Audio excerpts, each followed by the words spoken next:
할렐루야, 감사합니다. 오늘은 우리가 매일 성경 11월 달 오바댜를 공부를 하도록 하겠습니다. 매일 성경 11월 달에는 보면은 세 가지가 12월 달까지 연속해서 이루어집니다. 계속해서 여러분들이 참고하시고요. 오바댜에 이어서 말라기, 그리고 요한계시록이 이렇게 이어지는데, 요한계시록은 저희들이 이미 그 개론부터 22장까지 녹화를 다 한 내용들이 있습니다. 그것을 올려드릴 테니까 여러분들이 참고하셔서 이렇게 공부를 하시면 되겠습니다. 자, 그러면 오늘은 오바댜를 보도록 하겠습니다. 자, 여러분들, 이 오바댜는요, 성경 속에서 그 인물을 찾아볼 데가 없습니다. 이 오바댜라는 이 이름만 봤을 때에 우리가 짐작할 수 있는 것이 있어요. 그것은, 야, 이 사람 부모에 대한 신앙과 이 사람 신앙은 확실하다는 것. 왜냐면은 여러분들, 부모가 아이들 이름을 지을 때에 굉장히 많은 고민을 하지 않습니까? 저도 저 이름을 지을 때 저희 아버지가 엄청난 고민 끝에 저 이름을 한자로 지어서 저는 그 학교 다닐 때 제 이름을 가지고 이렇게 선생님한테 이렇게 설명회를 한번 한 적이 있습니다. 그래서 선생님이 생각하는 한자하고 다릅니다 이러면서 제가 그 설명을 이렇게 하니까 선생님이 설득을 당할 정도로, 그러니까 저희 아버지가 그만큼 고민을 많이 했다는 이야기죠. 이런 것처럼 오바댜도 이 이름에 굉장한 의미를 담고 있습니다. 특히 이 오바댜라는, 여러분, 이 이름은 오바댜서는 누가 기록했을까요? 오바댜서는 여러분 기록자가, 저자가 누굽니까? 저자가 오바댜입니다. 오바댜. 근데 이 오바댜라는 이 뜻이 어떤 의미를 가지고 있는가 하면은 여호와를 섬기다라는 의미를 가지고 있습니다. 여호와를 섬기다. 여호와를 섬기는 그런 의미를 가지고 있는 오바댜. 여호와를 섬기는 자. 이 여호와를 섬기는 자라는 이 이름을 지을 때는 그 사람이 신앙이 없이는 지을 수가 없는 거죠. 그럴 때에 이 오바댜라는 이름을 지었을 때에 그 가정의 상태를 여러분들 우리가 알 수가 있겠죠. 어느 정도. 이런 오바댜. 이 오바댜를 기록했던 기록의 연대는 두 가지의 기록의 연대를 가지고 있습니다. 기록의 연대는 어떤 주석서는 보면은 이 오바댜를 여호람 시대 때 기록한 성경이다라고 이렇게 어떤 사람은 보고 있습니다. 여호람 시대 때에 기록한 성경입니다. 이러면서 BC 약 9세기경에 기록했다고 이렇게 볼 수가 있고, 그 다음에 두 번째는 이 안에 내용들을 봤을 때에 바벨론에 관한 포로에 대한 내용과 귀환의 내용을 담고 있다. 그래서 이것을 BC 586년 이후로 보는 겁니다. 이후. 근접한 그때를 봅니다. 그랬을 때 우리가 이제 안에 전체적인 내용의 기록을 봤을 때는 BC 586년 이후에 기록한 것으로 보는 것이 기록적, 내용적인 측면에서 타당하다. 이렇게 볼 수가 있습니다. 아시겠죠? 그래서 어떤 그 주석서는 보면은 여호람 시대 때 이것을 기록했습니다라고 이렇게 그 이야기하기도 합니다. 그래서 그 제가 가지고 있는 성경 참고서에도 그런 내용들을 이렇게 기록했습니다. 저작 연대는 여호람이 유다를 통치하던 848년경에 기록했습니다라고 보는데, 저는 그렇게 보지 않습니다.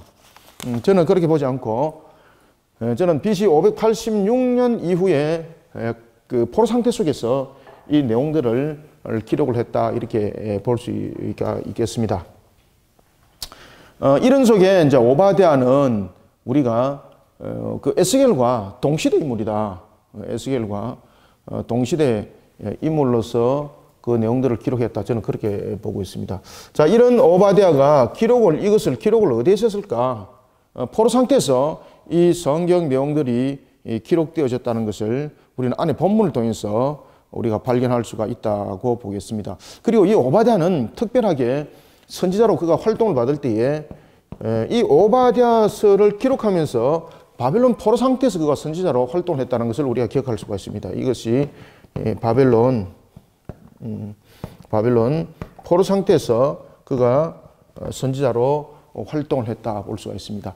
그리고 이제 오바댜의 전체적인 내용은 크게 내용적인 측면에서는 두 가지의 역사적 내용을 다루고 있는데, 내용적인 측면에서 두 가지의 역사적 내용을 다루고 있는데, 첫 번째는 바벨론에 그들이 포로로 끌려온 상태를 설명하고 있고, 그리고 두 번째는 우리가 에돔의 상태를 설명하고 있습니다. 그리고 이 전체적인 내용이 역사적인 측면과 그리고 이제 언약적인 측면에서 이스라엘은 바빌론으로부터 회복이라는 해방을 안에 내용이 설명하고 있고, 에돔은 그들이 회복이 아니라 멸망이라는 하나님의 심판을 오바댜서는 설명하고 있다는 거죠.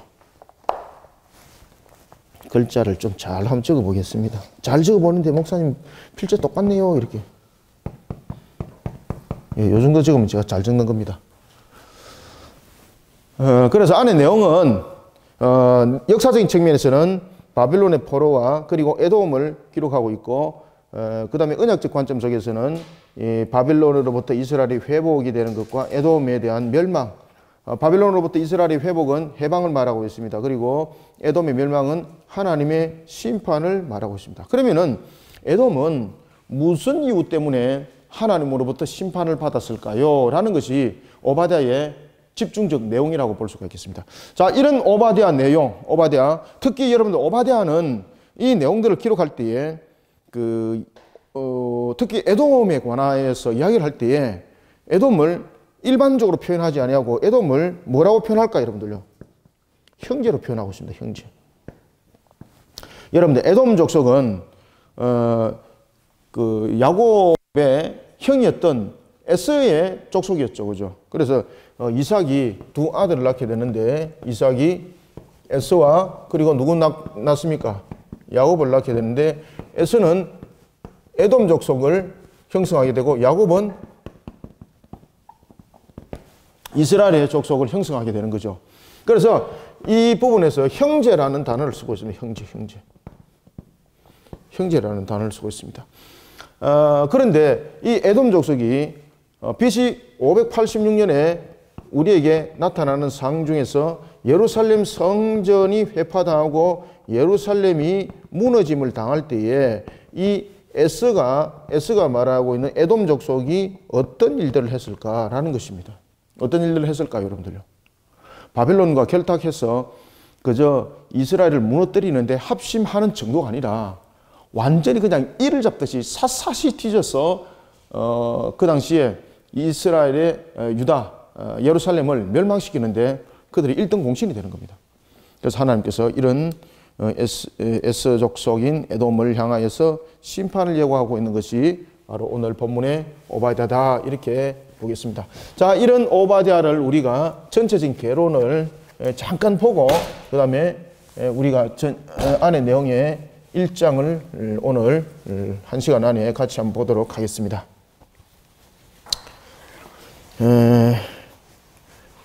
자, 여러분들 오바댜는 성경을 기록할 때에 1장을 기록하고 있습니다.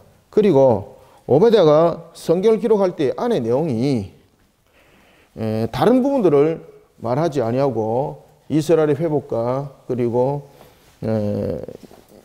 에돔 족속의 멸망을 말하고 있는데, 이 속에서 우리가 또한 발견해야 될 것은 우리가 오바댜의 이 기록을 통해서도 나타나고 있는 것이 있는데, 그것은 하나님의 나라의 건설을 위해서 우리가 달려갈 때에 과연 누가 하나님의 속한 자인가 라는 것은 하나님께서 베푸시는 은혜 속에 우리가 발견해지고 확인되어지는 것입니다.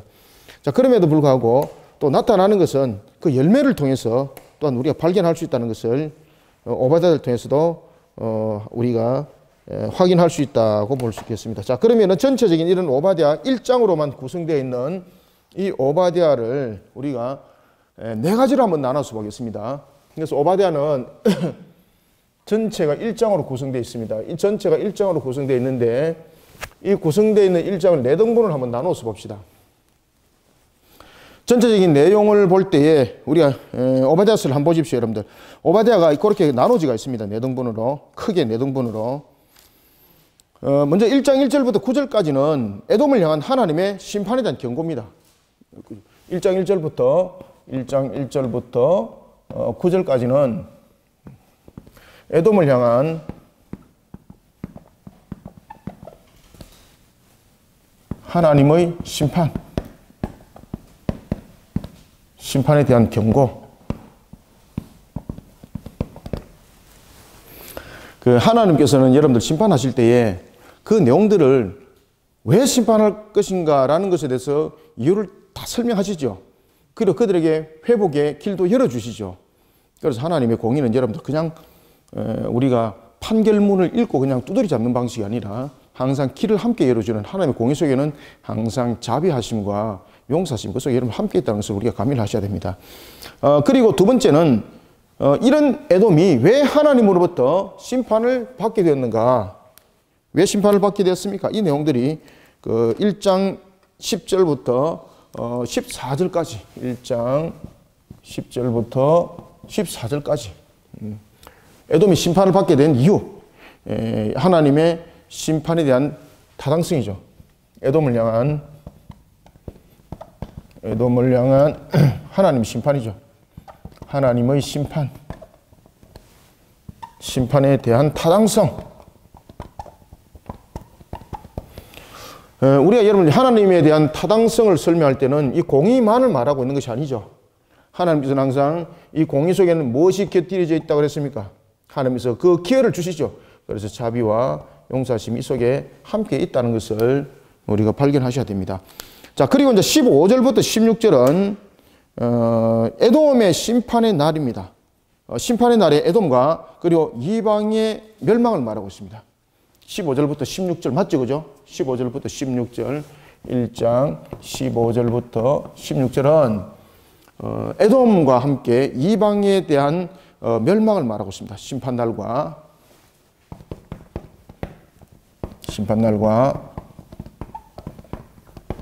에돔 및 이방의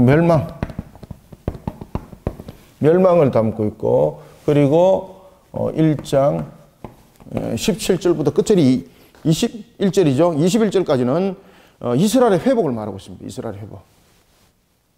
21절까지는 하나님의 백성인 선민의 회복. 자, 선민의 회복에 관해서 이야기를 하고 있는데, 이 선민의 회복은 크게 세 가지의 축복으로 그 회복을 말하고 있습니다. 세 가지 축복. 어떻게 회복을 할 것인가? 이것을 무엇으로 말하고 있다? 세 가지의 축복으로 말하고 있습니다. 세 가지의 축복. 이 세 가지의 축복 속에는 첫 번째는 하나님께서 그들을 하나로 만든다는 것을 먼저 설명하십니다. 우리도 여러분들 남과 북이 좀처럼 하나로 뭉쳐질 수 없잖아요. 이스라엘 여러분 남과 북에 대한 역사도 보시면 잘 아시죠, 그죠? 남쪽보다는 북쪽이 남쪽을 굉장히 좀 어떻게 틀을 두고 있는 것을 볼 수가 있습니다. 여로밤 1세도 그 이야기를 했고요. 그리고 솔로몬 때도 노동시키는 것도 남쪽 지역과 북쪽 지역의 노동량이 달랐습니다. 바치는 것도 달랐습니다. 그러다 보니까 북쪽 지파들이 굉장히 솔로몬의 불만이 컸었죠. 그리고 그것을 대변했던 사람이 누구였습니까? 여로밤 1세였습니다. 그러다가 솔로몬을 대적한다 그래서 솔로몬이 그를 잡아서 거경에 처하려고 그러니까 그것을 알고 애굽으로 도망가 버렸죠. 이와 같이 북쪽과 남쪽이 사이가 그렇게 만만치 않습니다. 사이가 좋지 않습니다. 그리고 12지파는 12나라라고 볼 수 있을 정도로 개성들과 개별적인 부분들이 매우 강합니다. 그러니까 이 하나로 뭉치기가 힘들겠죠. 그죠? 그래서 하나님께서 이 민족을 이스라엘이라는 나라로서 하나로 만들기 위해서 이들의 제일 먼저 신앙으로 하나를 통일을 시킵니다. 그런 일들을 했던 사람이 바로 다윗이었고, 그리고 이것을 하나님께서 바벨론의 포로 BC 722년의 사건과 그리고 BC 586년의 사건을 통해서 이스라엘이 전부 다 흩어지게 되는 거죠. 흩어지면서 이들이 무엇으로 하나가 됩니까?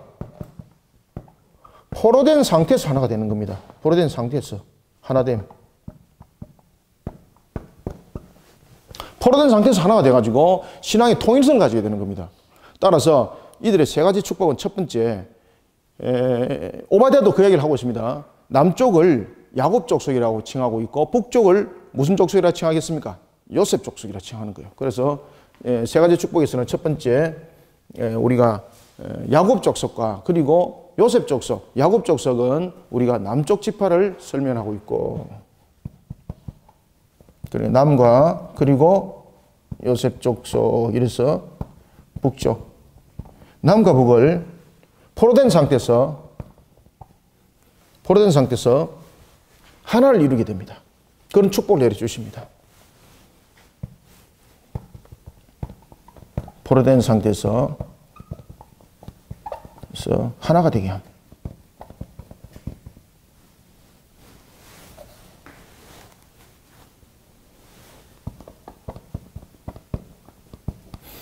그러면 결국적으로 보면은 이들이 맞이했던 징계 속에도 하나님의 은혜가 함께 있었다는 거잖아, 그죠?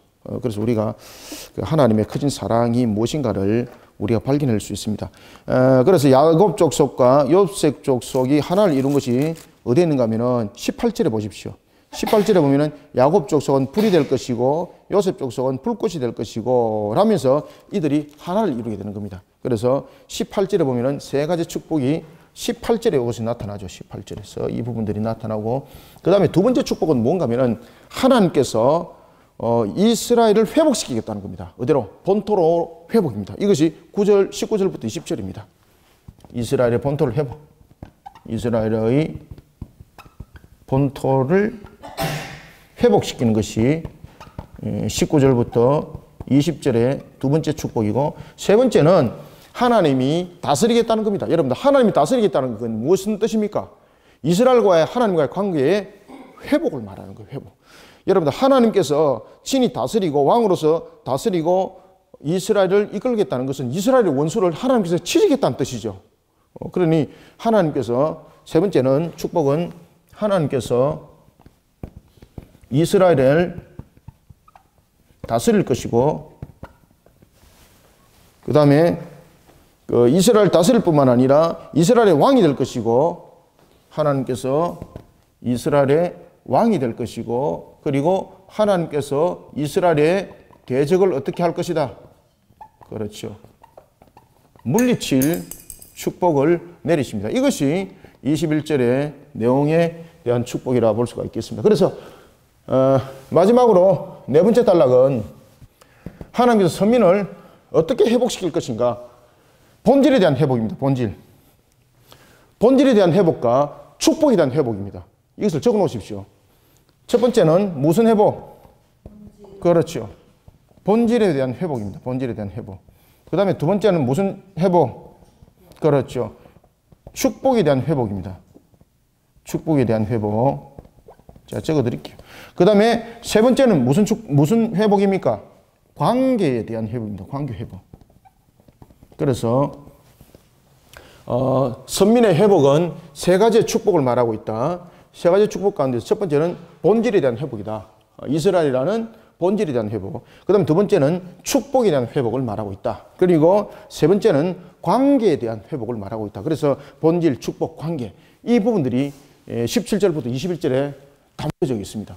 그렇기 때문에 이 오바댜는 실질적으로 오바댜라는 그 선자의 이름 그대로 이 안에 내용들이 기록되어졌다고 여러분 볼 수가 있습니다.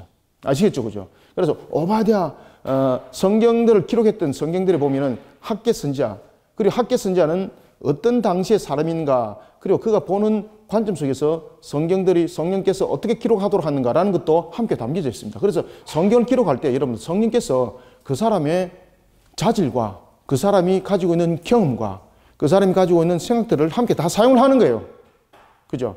그래서 그 성경을 기록했던 것을 보면은, 그 사람이 하나님에 관해서 어떤 관점을 가지고 있었고, 그리고 나라와 민족에 대해서 어떤 관점을 가지고 있었고, 이런 부분들이 함께 피력이 되어져 있는 것을 우리가 볼 수가 있습니다.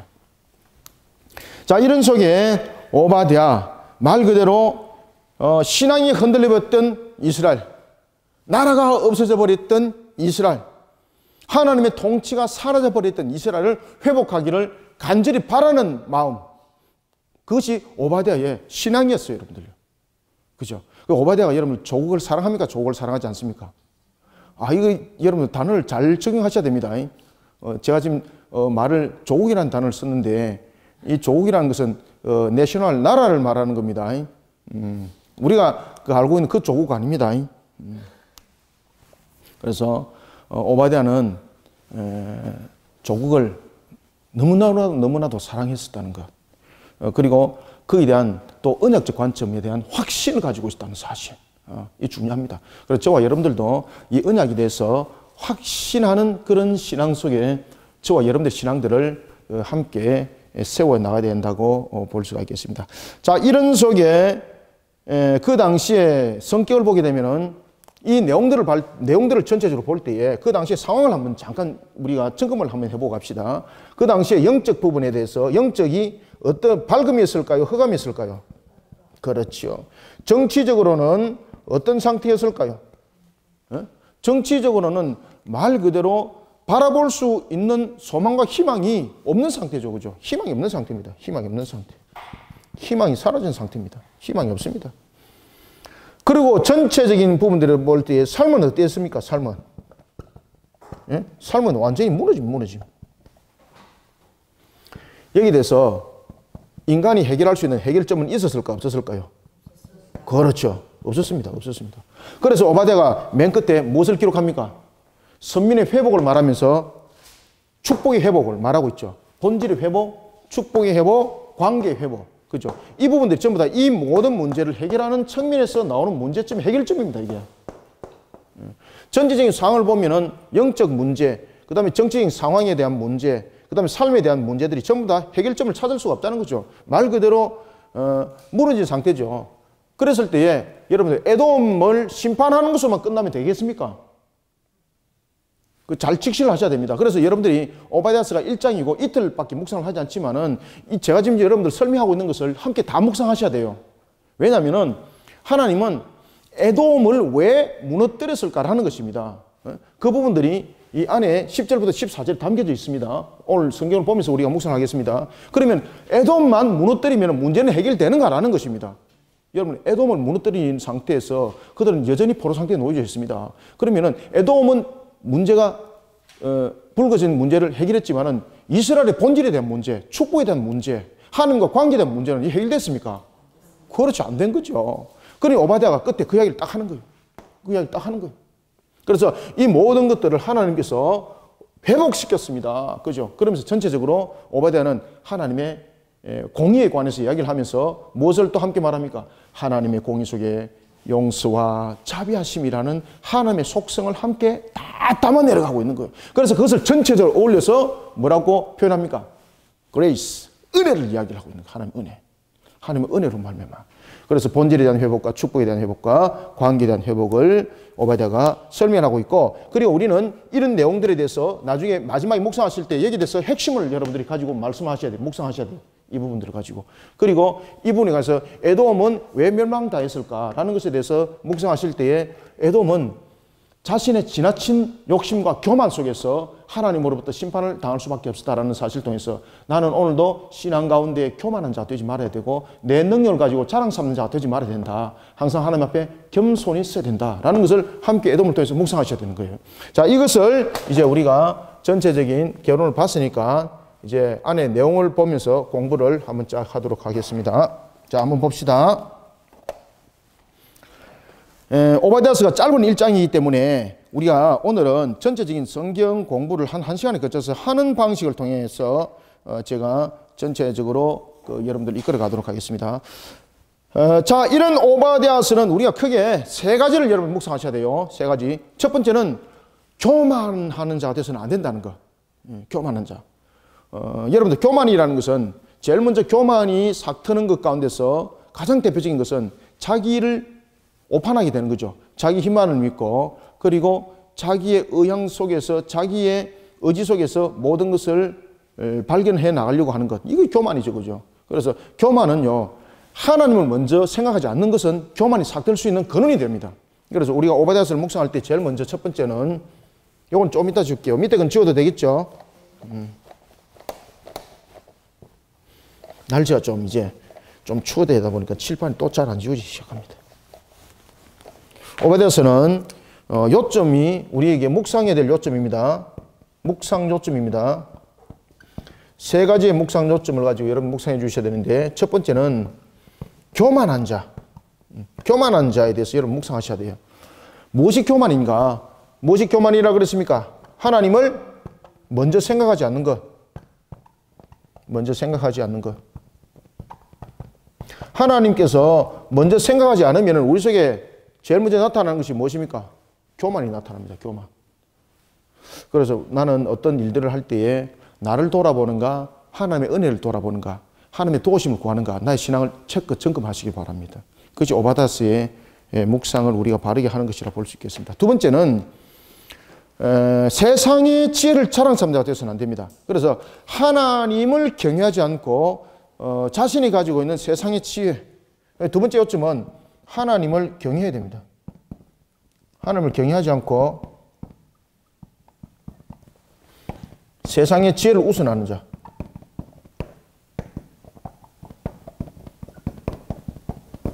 여러분들, 우리 이런 일들 지금 흔하죠? 우리가 여러분 보시면은 성경에 관해서 이야기할 때도 과학이 말해야지 그 성경 내용 맞다 그러고, 그죠? 과학적으로 한번 증명해 보세요. 뭐 이런 이야기 하잖아. 그죠?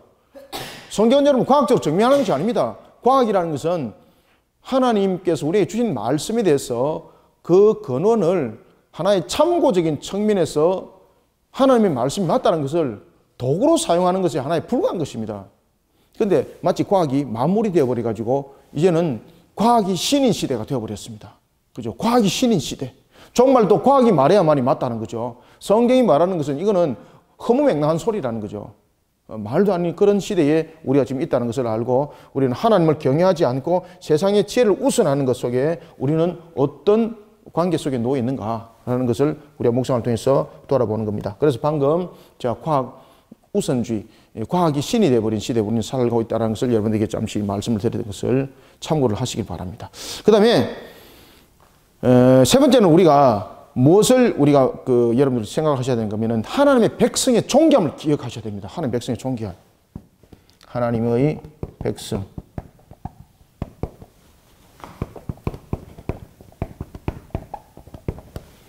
특히 에돔이 멸망당한 이유가 여러분 무엇이겠습니까? 이 세 가지 조건입니다. 세 가지 이유. 그 가운데서 그들이 하나님의 백성들을 존귀하게 여기지 않았습니다. 여러분, 하나님의 백성들은 잘 배웠고 못 배웠고가 아닙니다. 그 사람이 지위가 높고 낮음이 아닙니다. 하나님의 백성은 하나님의 형상으로서의 그 자체가 바로 하나님께서 우리를 가장 귀하게 여기고 있는 가치관을 그 속에 다 담고 있다는 사실입니다. 아시겠습니까? 그래서 잘 배우고 못 배우고 아니에요, 여러분들요. 여러분들도 혹시나 누가 뭐 좋은 대학교 다니면은 야, 저 사람 정말로 축복받은 사람이다. 그리고 식당에서 알바를 하면 아이고 저는 지지리도 참 복이 없네. 이렇게 말씀하시면 안 돼요, 여러분들. 전부 다 하나님의 관점 안에서 존귀한 자. 우리는 그 관점을 떠나면 안 됩니다, 여러분들. 그런 관점을 떠나다 보면은 결국은 우리 속에 이런 부분들이 다 담겨지게 되어 있습니다. 따라서 우리는 하나님의 백성을 항상 존귀하게 여기는 그러한 신앙의 관점, 삶의 관점 속에서 우리가 살아가야 된다는 거죠. 안토니우스가 여러분들 이런 관점 속에서 제가 한번 그 교리 공부 시간 때 한번 여러분들 가르쳐 드렸죠, 그죠? 안토니우스는 굉장히 부유하게 살았던 사람이었습니다. 그는 자신이 사막에서 그가 교포로서 활동을 할 때에 자신이 전 재산을 아버지로부터 받았던 유산을 가난한 자를 위해서 다 그들을 위해서 섬기고 그는 사막으로 갑니다. 그때 그는 하나님의 형상으로서의 하나님께서 우리에게 주신 그 노동에 대하여 그는 게을치 않습니다. 똑같이 노동을 하는 겁니다. 그리고 또한 자신에게 주어진 그 식량에 대해서는요, 나의 것이 아니었습니다. 내가 먹는 것이 아니었고 하나님께서 허락하신 것이었기 때문에 내가 한 부분을 먹고 다른 부분은 다른 사람들이 줬습니다. 그리고 그는 가난한 자를 섬긴다 그랬습니다.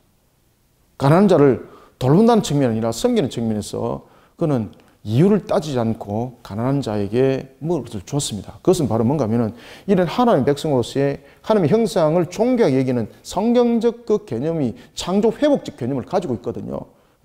제가 교육 공부 시간 때 창조 회복에 대해서 여러분들에게 가르쳐 드렸잖아요. 그 개념들 다 가지고 있는 겁니다. 이 관점들을 좀 떠나면 안 돼요, 우리는요. 이런 근원들을 떠나니까 우리가 세속화 속에 젖어들기 시작하는 겁니다. 세속화 속에 젖어들면 결국은 우리는 세속화 속에 지배당하게 되어 있고 결국은 우리 자신이 무너짐을 당하게 되는 겁니다. 우리의 가치관 자체가 무너지게 되어 있습니다. 이스라엘이 그렇게 해서 가치관 다 무너진 거지 않습니까? 그렇기 때문에 하나님께서 전부 다 가치관을 회복시키잖아요. 전부 다 관계적인 측면에서. 자, 이런 오바댜서를 우리가 이제 1절부터 21절까지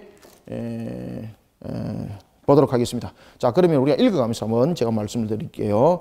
자, 오바댜의 묵시라. 오바댜가 어떤 묵시를 가지고 얘기했을까? 우리가 1절부터 4절까지 3절까지입니까? 2절까지만 읽어봅시다. 1절부터 2절 시작. 오바댜의 묵시라, 주 여호와께서 에돔에 대하여 이와 같이 말씀하시니라.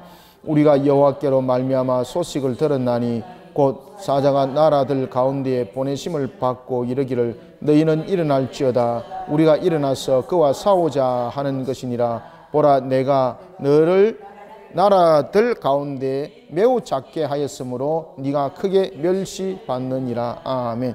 자, 여러분, 이게 무슨 말인가 하면요, 이 에돔이라는 나라가 결코, 에돔도 그 하나님께서 12 족속을 이루게 하시죠. 그때에 이 에돔이라는 나라가 형성이 될 때에 나라가 그렇게 크지 않습니다. 그런데 이 에돔이라는 그 족속들이 나라를 형성할 때에 주로 거점들이 어디 있을까요, 여러분들? 주로 산악지대, 험악지대였습니다. 산악지대, 험악지대는 말 그대로 사람들이 침투하여 들어오기가 매우 불가능한 그런 천년적 요새를 가지고 있는 거죠. 오바댜가 지금 기록하고 있고 지금 에돔에 대해서 말하고 있는 것은 바로 그 얘기를 하고 있는 겁니다. 에돔은 결국 큰 나라가 아니었습니다, 이 말입니다. 큰 나라가 아니었습니다. 사람들이 볼 때에 미미했습니다. 그런데 그들은 강했습니다, 이 뜻입니다. 지금 1절부터 2절은 지금 그 내용들을 설명합니다. 그래서 그들이 얼마큼 교만했는가 하면은 세상이 우리를 이기지 못하리라, 이런 교만 속에 그들은 살았다는 겁니다. 세상이 우리를 이기지 못하리라. 왜 그럴까요? 자신들이 그런 철옹성을 치기 위해서 올라오는 것이 불가능하다는 거죠. 그런데 자신들은 그것을 쉽게 한다는 거죠. 그렇지만 세상 사람들은 그런 일들을 할 수 없다는 거예요. 그러니까 그런 오만과 교만 속에 그들이 철저히 사로잡힌 자다, 이 말입니다. 그래서 에돔에 대해서 제일 먼저 이야기할 때 에돔에 대해서, 에돔은 어떤 상태에 놓여 있었다? 첫 번째, 교만한 자였다. 교만. 이렇게 교만하다 보니까 하나님이 눈에 들어오겠습니까? 하나님 눈에 안 들어오는 것은 너무나도 당연한 거예요.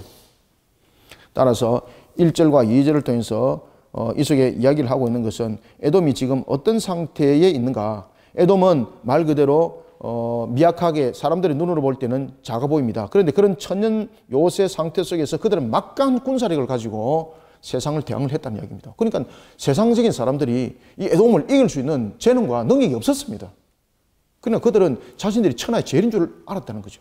그런 그들에게는 하나님의 도움이 필요했을까요? 필요 없었을까요? 필요치 않는 거예요. 자신의 능력으로 세상을 다스릴 수 있다라고 그렇게 생각했기 때문입니다. 그래서 저와 여러분들도 우리가 매일 성경을 묵상하는 우리 모든 성도들도 마찬가지인 거예요. 자신이 가지고 있는 능력 가지고, 자신이 배웠던 지식 가지고 세상을 다스리려고 그러면 안 돼요, 여러분들요. 정치를 할 때도 마찬가지고 경제를 이끌어갈 때도 마찬가지예요. 사람의 능력으로 내가 뭐를 할 수 있다라는 그런 재능자를 뽑는 것을 우선으로 하는 것이 아니에요. 그 사람이 정말로 하나님의 정의와 공의 속에 바르게 세워졌는가, 이것이 근본으로 세워진 상태에서 그 속에 하나님께서 올려진 재능, 이것이 우리를 정말로 이롭게 만들고 우리로 하여금 화평을 만들어가는 그런 그 능력을 바라는 재능이 될 수 있는 거예요. 이해가고 있습니까? 그래서 우리가 오바댜서를 묵상할 때는 특히 내가 가지고 있는 재능을 우선시하고 내가 가지고 있는 환경들을 가지고 다른 사람들을 멸시하고 천대하고 이런 일들은 나는 하고 있는가, 내 속에 그런 마음들은 없는가라는 것을 제일 먼저 읽고 들어가야 돼요, 여러분들. 그리고 그런 부분이 있다면 오바댜서를 묵상하자마자 제일 먼저 무엇이 일어나야 되겠습니까? 그렇죠, 회개. 네, 회개가 일어나야 돼요. 자, 3절부터 3절 그리고 4절 2절 또 한번 읽겠습니다. 시작. 너의 마음의 교만이 너를 속였도다. 바위 틈에 거주하며 높은 곳에 사는 자여, 네가 마음에 이르기를 누가 능히 나를 땅에 끌어내리겠느냐 하니, 네가 독수리처럼 높이 오르며 별 사이에 깃들일지라도 내가 거기에서 너를 끌어내리리라. 누구의 말씀? 여호와의 말씀이니라. 아멘. 너의 마음이 교만하다. 그러면 너의 마음이 교만하다. 그 당시에 여러분들 이들이 약 해발 1500m 정도 그 점지가 있었습니다. 해발 약 1500. 해발 1500m 같으면 여러분 상당한 높이죠, 그죠? 그리고 험악했습니다. 그리고 그들은 용맹했습니다. 이런 험준한 바위 사이를 그들은요 마치 평지를 가듯이 그렇게 그들은 뛰어다니고 그 속에서 군사활동을 했습니다. 세상 사람들이 자신의 그런 능력을 따라올 사람이 누가 있었는가 말입니다. 없었던 거예요, 여러분들요. 그러니 하나님께서 말씀하십니다. 오바댜를 통해서 너의 마음이 교만하다. 교만이 너를 지금 속이고 있다. 네가 전부 다 가능하고 네가 전부 다 할 수 있는 것처럼 너를 지금 속이고 있다. 교만이. 그래서 첫 번째 교만은 무엇을? 교만은 결국은 자기를 속이게 되는 겁니다. 자기를 속임. 교만은 결국은 자기를 속인다는 거죠. 그러면은 이 교만은 자기 최면설에 빠져가지고 결국은 스스로 올무에 갇히는 그런 역사가 일어난다는 겁니다. 그럴 때 우리에게 필요한 것은 무엇입니까? 회개라는 거, 회개. 회개라는 거죠. 이들의 천연 요소적인 부분들 한번 봅시다. 4절은 이렇게 말합니다. 3절 보십시오. 그래서 그들이 바위 틈에 거주하고 높은 곳에 있어서 너희들은 우리를 능히 해치지 못할 것이다 라고 말하지만 누가 끌어내린다는 겁니까? 하나님께서 땅에 끌어내리 버린다는 거죠. 그래서 우리는 항상 하나님을 항상 기억하고 교만에 빠지는 자가 되지 않아야 된다는 것이 오바댜의 첫 번째 묵상의 내용이에요. 자, 그러면서 이제 오바댜의 상태를 설명할 때에 그들을 두 가지로 비유를 하고 있습니다. 하나는 에돔은 무엇으로 비유를 하고 있습니까? 독수리. 그 다음에 두 번째는 무엇입니까? 별. 여러분들, 새 중에서 가장 맹조류, 새 중에서 가장 강한 새가 무슨 새입니까? 독수리, 독수리. 독수리가 가장 높이서 날아서 먹이를 채우고 그 발톱과 뿌리는 대단한 거죠. 이게 에돔이라는 모습이에요. 그러니까 그런 에돔을 땅에 있는 사람들이 누가 이길 수 있냔 말이에요. 누가. 못 이긴다는 거예요. 그 다음에 별이라는 거죠. 별. 여러분, 별은 어떤 의미를 가지고 있습니까? 가장 멀리 있는 존재. 우리가 인간의 눈으로 가장 멀리 있는 것이 확인되어지는 것이 무엇입니까? 별이죠. 여러분, 우리가 별 따라 사다리 타고 별 따라 간다 그러는데 사다리 타고 별 따라 갈 수 있습니까? 그래서 이 별은 어떤 의미를 가지고 있습니까? 가장 멀리 있다는 것은 우리가 그 말 그대로 사람이 침략할 수 있는 사람의 능력으로서 그들을 무너뜨릴 수 있는 것이 불가능하다는 겁니다. 불가능. 그들은 그렇게 믿고 있었다는 겁니다. 자신들은 스스로 독수리고 스스로 무엇이라는 것입니까? 스스로 독수리고 별이라고 말할 정도로 세상 사람들도 그렇게 인정을 했다는 이야기예요.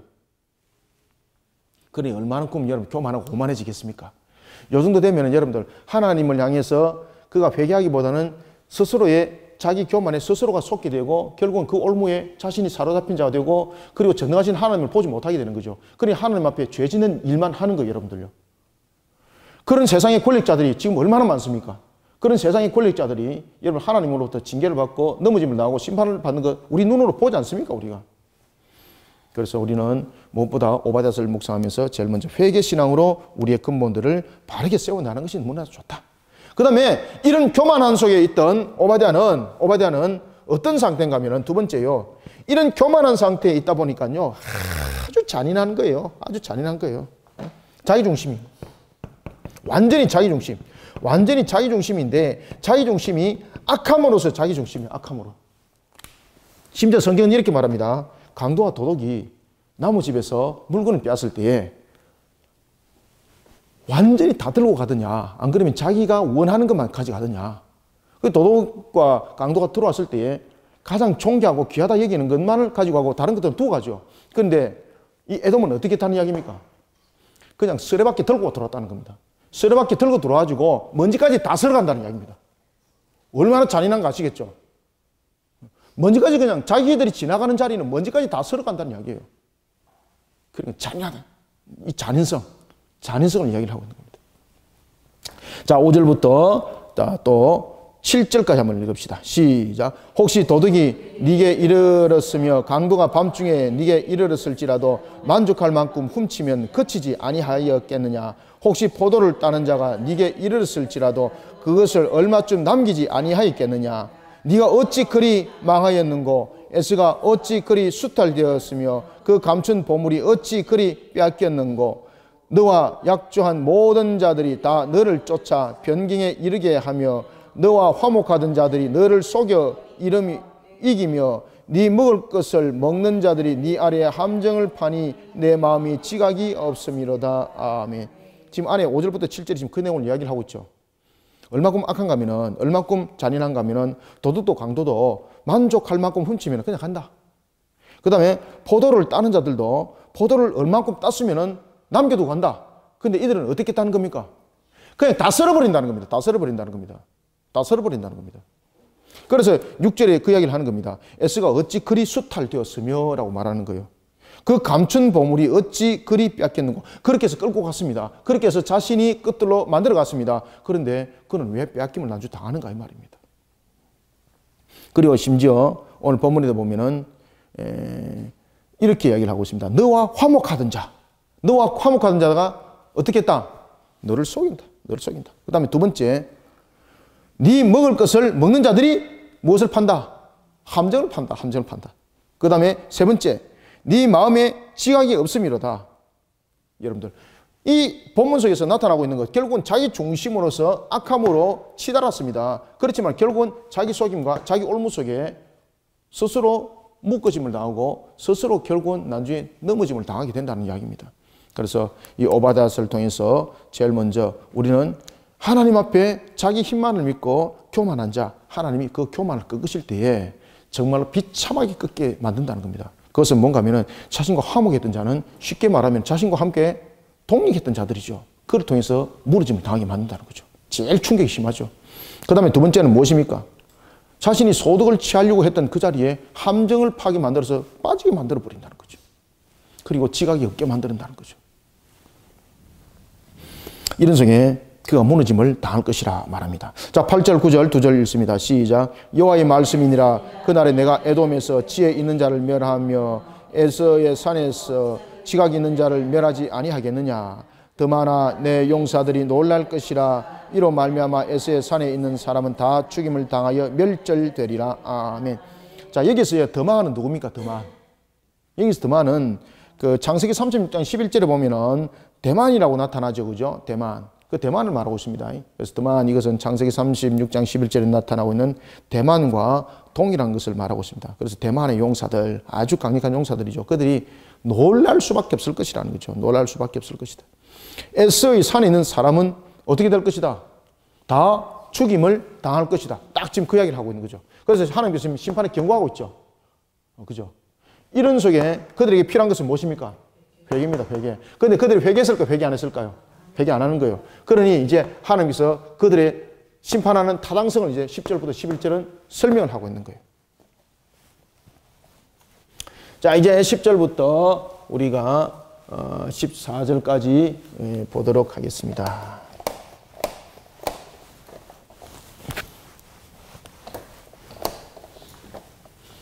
하나님은 에돔을 향해서 심판에 대한 경고를 알리면서 우리에게 교만에 빠지지 말고 어떤 신앙으로 세워지라는 겁니까? 그렇죠. 회개 신앙으로 세워져야 된다. 이것이 1절부터 9절에 대한 우리의 묵상에 대한 필수 요건입니다. 이거.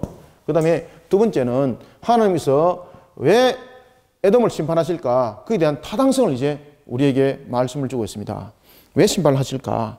첫 번째는 형제 나라에 대해서 그가 어떻게 했는가 보십시오. 그래서 여러분들요, 제일 먼저 이 속에서 우리는 두 번째에 대해서 묵상하실 때에 우리가 첫 번째는요, 형제와 그리고 자매들을 무엇과 같이 돌아보라? 내 몸과 같이 돌아보는 자. 이것이 묵상되어져야 됩니다. 이것이 묵상되어져야 됩니다. 형제와 자매를 내 몸과 같이 돌아보는 자. 돌아보는 자. 이 부분이 묵상이 되어져야 된다는 거죠.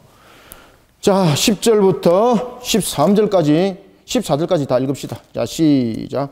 네가 내 형제 야곱에게 행한 포악으로 말미암아 부끄러움을 당하고 영원히 멸절되리라. 네가 멀리 섰던 날 곧 이방인이 그의 재물을 빼앗아 가며 외국인이 그의 성문에 들어가서 예루살렘을 얻기 위하여 제비 뽑던 날에 너도 그들 중 한 사람 같았느니라. 네가 형제의 날 곧 그 장의 날에 방관할 것이 아니며 유다 자손이 패망하는 날에 기뻐할 것이 아니며 그 고난의 날에 네가 입을 크게 벌릴 것이 아니며 내 백성이 환난을 당하는 날에 네가 그 성문에 들어가지 않을 것이며 환난을 당하는 날에 네가 그 고난을 방관하지 않을 것이며 환난을 당하는 날에 네가 그 재물에 손을 대지 않을 것이며 내 거리에 서서 그 도망하는 자를 막지 않을 것이며 고난의 날에 그 남은 자를 원수에게 넘기지 않을 것이니라. 아멘.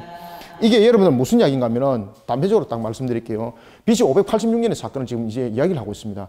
BC 586년에 어떤 사건이 있었는가 하면은 바벨론이 갈대아인들이 중심이 되는 거죠. 갈대아인들이 중심이 되어서 예루살렘을 칠 때에 그들이 너무나도 잔인했다는 거죠. 그런데 그 잔인한 속에 누가 앞장섰을까요? 지금 그 이야기를 하는 겁니다. 그래서 형제라는 단어를 딱 쓰고 들어오는 거예요. 절대 에서가 그렇게 하면 안 되는데 에서가 앞장섰다는 겁니다. 그런데 앞장서는데 밀고만 하는 것이 아니라 마치 풀 사이에 있는 하나하나 머리에 있는 이를 하나하나 골라서 빼듯이 말입니다. 그런 식으로 계획적으로 살인하고 계획적으로 이스라엘을 무너뜨린 일에 앞장섰다는 겁니다. 무엇을 위해서? 자기의 유익을 위해서. 자기의 유익을 위해서. 그래서 우리는 자기의 유익을 위해서 형제와 자매를 짓밟는 자가 아니라 형제와 자매를 하나님의 말씀대로 내 몸같이 돌아보는 말씀의 근원의 신앙들을 우리는 이 두 번째에서 묵상하셔야 돼요, 여러분들. 회개뿐만 아니라 형제와 자매를 내 몸같이 사랑하는 자들이 되어야 된다. 따라서 이렇게 말합니다. 10절 네가 네 형제 야곱에게 행한 포악으로 말미암아 부끄러움을 당하고 영원히 멸절되리라. 딱 먼저 설명하고 나가죠. 그래서 귀납법 방식을 딱 쓰죠. 에돔에 대해서 큰 사건, 특별한 사건을 귀납법적인 측면에서 지금 설명을 딱 하고 있죠. 그러면서 그 내용들을 이제 딱 서술을 해 나가는 겁니다.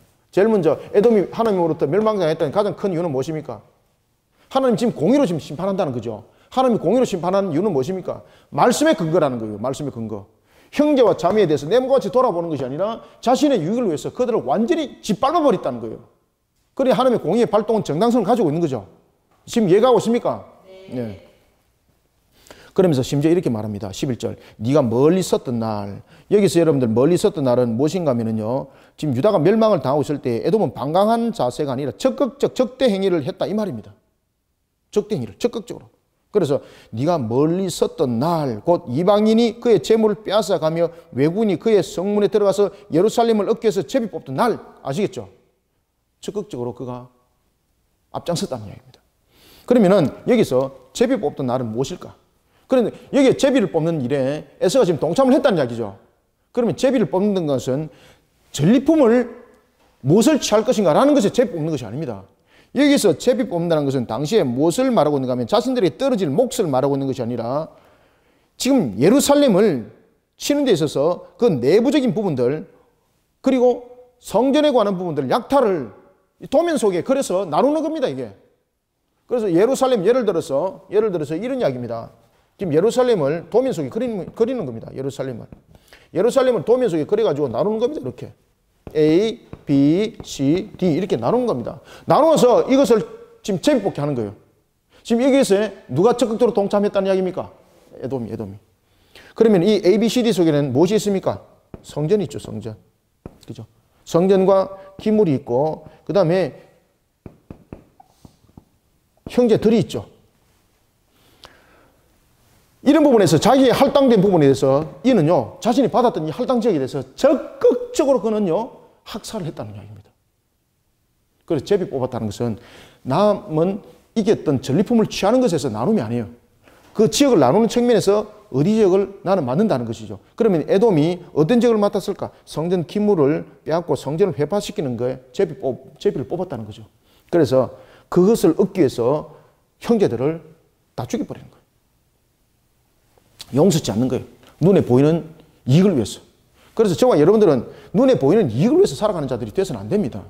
우리는 하나님의 나라 영광을 위해서 오바댜서를 묵상을 하셔야 되는 거예요, 여러분들. 그래서 오바댜서는 굉장히 짧은 내용이고 보면은 별로 우리 다 알고 있는 내용인데 이래 보시면 안 됩니다. 이 오바댜가 이 속에서 담고 있으면서 우리에게 무엇을 조명해 주고 있는가, 하나님께서 우리에게 무엇을 지금 읽어가도록 하고 있는가라는 것을 함께 조명하면서 매일 성경 묵상하셔야 돼요, 여러분들.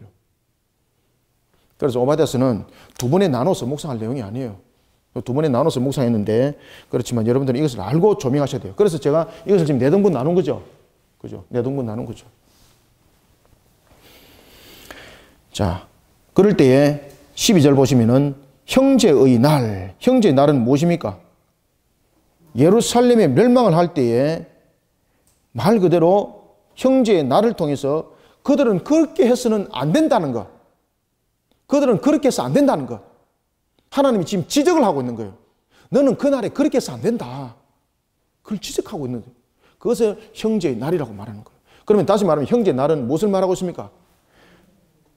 자기의 유익을 구하던 날. 자신의 유익을 구하기 위해서 하나님의 신앙 다 버리고 형제 다 버리던 날. 그날입니다, 그날. 우리도 여러분 보면 형제들 간에 법정 다툼 많이 하잖아, 그죠? 그러다가 막, 정말로 그 인명을 잃어버리는 물질이 뭔데? 그게 뭔데? 그거 가지고 여러분 그런 일들을 벌리는 것은 전부 다 악한 것들이 우리를 침노해서 넘어진 악한 것에 수탈당한 결론이에요, 여러분들. 형제 날이 곧 무슨 날이 되었다? 그 재앙의 날. 그 다음에 그 날이 무슨 날이었다? 유다 자손을 패망시키는 날이었다. 그 다음에 그 날이 무슨 날이었다? 고난의 날이었다. 저를 보지 말고 성경 보세요, 여러분들. 성경 12절. 고난의 날이었다. 그 다음에 13절. 환난을 당한 날이었다. 이때 누가 앞장섰습니까?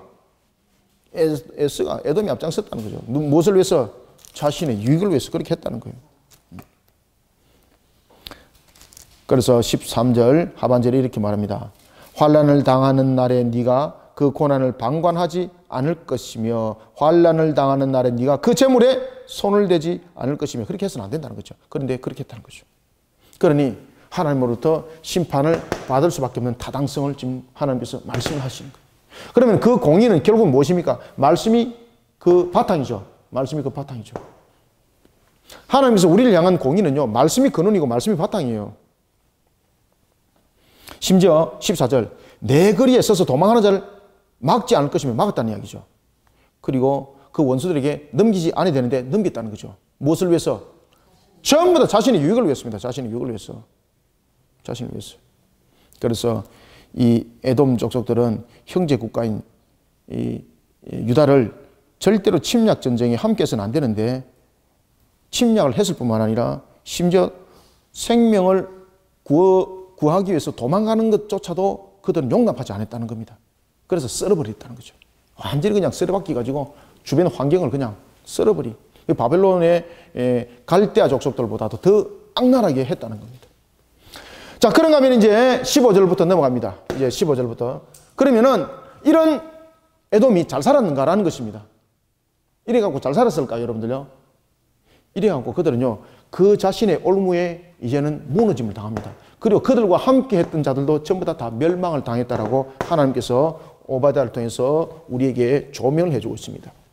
그러니 우리에게 나타나는 것은 결국은 이 17절부터 21절이 뭔가 하면은요, 바로 고엘입니다. 고엘. 남은 자. 하나님의 신앙 가운데 세워진 자. 여기서 무너짐을 당했잖아, 억울하게. 억울하게 무너짐을 당했는데 이 억울하게 무너짐을 당할 때 하나님께서 그 원수를 대갚아 주는 거예요. 원수를 대갚아 주시고 결국은 이 고엘, 신앙 속에 남은 자를 하나님께서 어떻게 하셨다? 회복시켰다. 이것이 에돔을 멸망시켰던 기록을 하였던 오바댜의 내용이기도 합니다. 자, 그래서 이제 우리가 이제 세 번째 내용을 한번 보도록 하겠습니다. 하나님께서는 만국을 어떻게 하셨다? 15절과 16절 두 절 읽습니다. 시작. 여호와께서 만국을 벌할 날이 가까웠나니 네가 행한 대로 너도 받을 것인저 네가 행한 것이 네 머리로 돌아갈 것이라. 너희가 내 성산에서 마신 것 같이 만국인이 항상 마시리니 곧 마시고 삼켜서 본래 없던 것 같이 되리라. 아멘. 유다에게는 지금 회개를 시키기 위해서 하나님께서 단회적인 회초를 들었다는 이야기죠. 단회적인 회초를 들었지만은 지금 에돔과 이방인에게는 영원한 심판을 말하고 있는 거예요. 여기서 심판의 날과 에돔의 멸망에 대해서 두 가지를 말합니다. 두 가지는, 첫 번째는 유다를 향해서는 하나님께서 징계를 향한 회초리를 들었다는 이야기고, 그 다음에 에스와 그리고 이방인들을 향해서는 무엇을? 멸망을 일으키겠다는 겁니다. 무엇을 통해서? 심판을 통해서 용납하지 않겠다는 겁니다. 그래서 이 속에서는 우리에게 원수를 누가 갚아주십니까? 원수를 갚아주시는 하나님. 나중에 바벨론도 멸망을 당합니다. 바벨론이 멸망이 당했던 두 가지 큰 이유 제가 말씀드렸죠. 무엇이었습니까? 첫 번째는 그들이 하나님을 조롱하면서 우상을 더욱더 격상시키죠. 그리고 두 번째는 그들의 잔인성.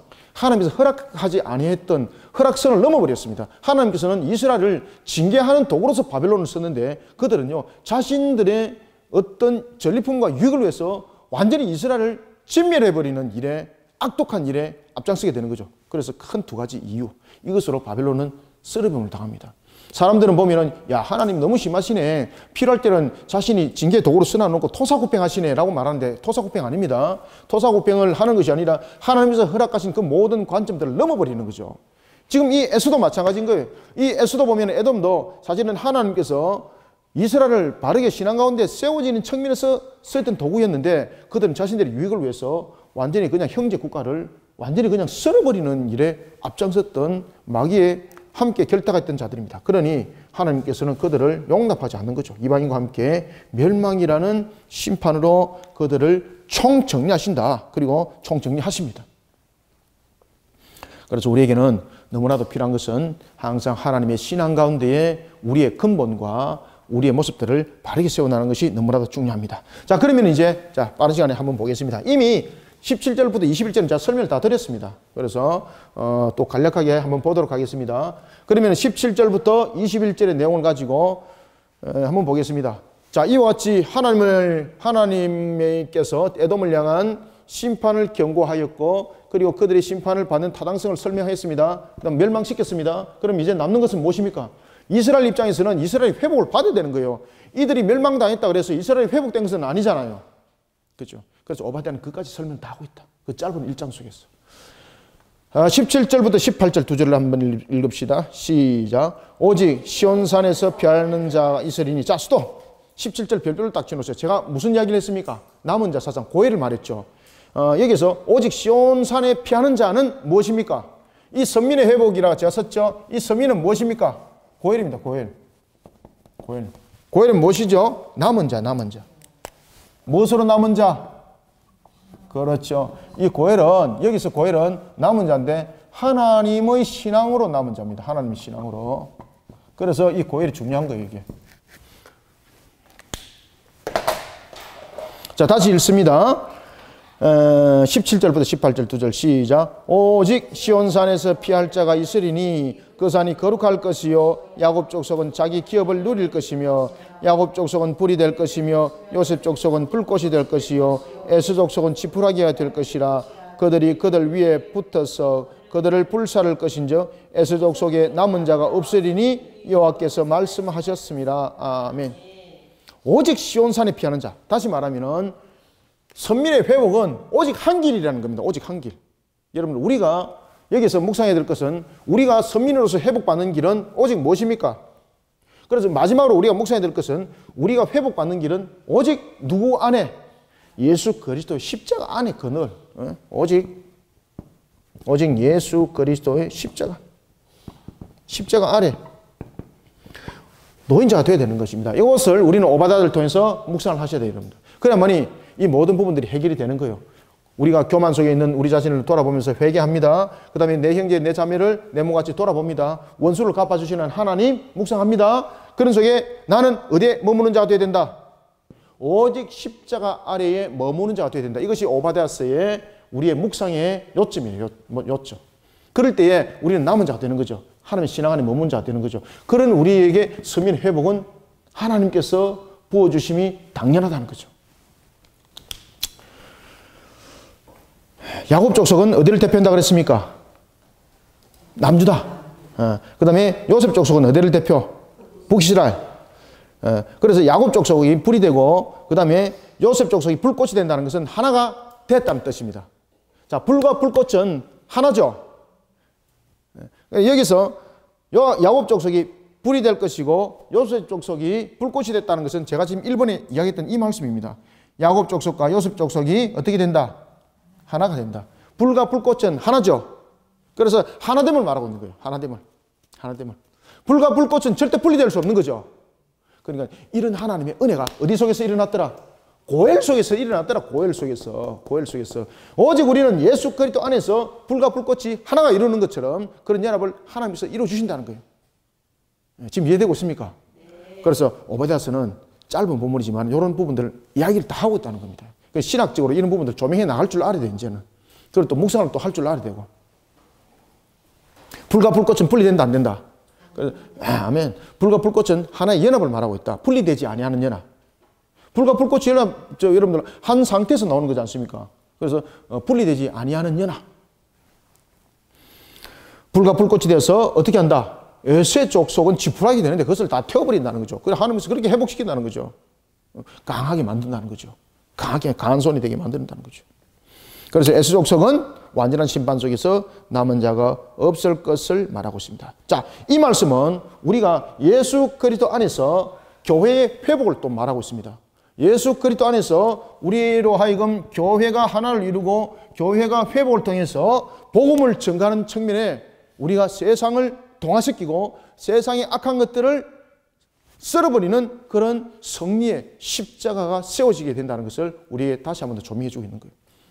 그래서 우리는 오직 예수 그리스도 십자가 아래서 교회가 하나를 이루는 연합 속에 우리는 복음이 증가하는 속에 하나님의 뜻을 이루어 나가는 그런 승리자가 된다는 것을 에스를 썰어버리는 것 속에서 함께 우리에게 조명해 주고 있다. 이것이 우리가 매일 성경 속에 묵상을 해야 된다. 이해가시고 있죠? 이런 속에 이제 19절부터 21절 끝절까지 읽고 제가 마무리하겠습니다. 시작. 그들이 네겝과 에스의 산과 평지와 블레셋을 얻을 것이요 또 그들이 에브라임의 들과 사마리아의 들을 얻을 것이며 베냐민은 길앗을 얻을 것이며 사로잡혔던 이스라엘의 많은 자손은 가나안 사람에게 속한 그 이 땅을 사르밧까지 얻을 것이며 예루살렘에서 사로잡혔던 자들 곧 스바랴스에 있는 자들은 네겝의 성읍들을 얻을 것이니라. 구원받은 자들이 시온산에 올라와서 에스의 산을 심판하리니 나라가 여호와께 속하리라. 아멘.